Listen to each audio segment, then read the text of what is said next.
Hi, இன்றைக்கி நம்ம பார்க்க போகிறது ஒரு அழகான க்ரீன் கலரில் காப்பரில் ஒர்க் பண்ணது. ஒரு 1 inch திக்னஸில் நமக்கு நெக் பார்டர் இருக்கும்.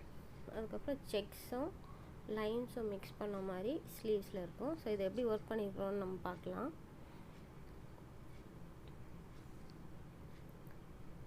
ஸோ ஃபஸ்ட்டு நம்ம எப்போவுமே போகிற மாதிரி 2 லைன் ஜரி த்ரெட்டு, அப்புறம் 2 லைன் சில்க் த்ரெட்டு. இந்த சில்க் த்ரெட் வந்து சாரியில் இருந்த கலர். அதுக்கப்புறம் sugar bead, 4 mm bead, sugar bead.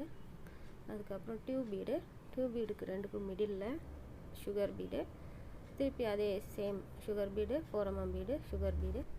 ஒரு 1 inch கேப் விட்டு இந்த டாட்ஸ் மாதிரி வச்சுட்டு அதே டாட்ஸை நம்ம திருப்பி சைடில் எம்டி ஸ்பேஸ்லேயே நம்ம வைக்கிறோம்.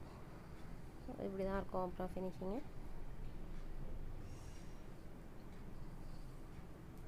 அதுக்கப்புறம் நம்ம ஸ்லீவில் பார்க்கலாம்.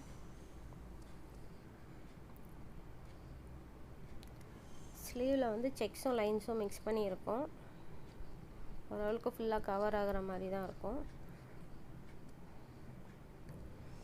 இப்போ அதில் எப்படி ஒர்க் பண்ணியிருக்கோன்னு பார்க்கலாம்.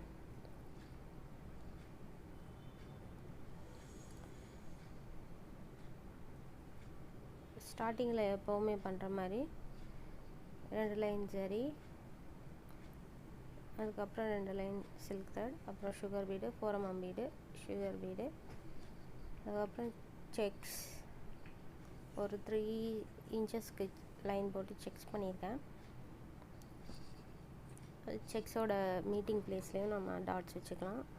அப்புறம் திருப்பி அதே ஸ்டார்டிங்கில் பண்ண அதே லைனை ரிப்பீட் பண்ணிட்டு நம்ம ஒரு ஸ்கேல் டிஃப்ரென்ஸ்க்கு லைன்ஸ் போட்டு இந்த லைன்ஸ் பண்ணிக்கிறோம். இந்த லைன்ஸ்க்கு நடுவில் வந்து இந்த வேவ் மாதிரி இருக்கிற லைனும் அந்த ஒவ்வொரு கருவுக்கு இடையிலையும் நம்ம ஒரு 4 mm பீடு வச்சு அந்த டாட்ஸ் வச்சுக்கலாம். இப்படி தான் நம்ம ஃபினிஷ் பண்ணியிருக்கோம். ஸோ பாருங்கள், இப்படி தான் நல்லாயிருக்கும். கண்டிப்பாக ட்ரை பண்ணுங்கள், கமெண்ட் பண்ணுங்கள். தேங்க்யூ.